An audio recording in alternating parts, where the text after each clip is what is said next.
In this quick walkthrough, you'll learn how to create and present your first interactive slide in AhaSlides, from signing up to a live audience answering on their phones.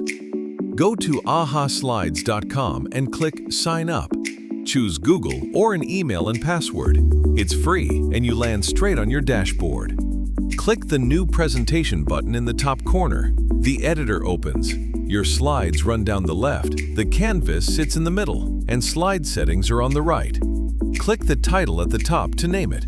Say, My First Slides, and you're ready to add content.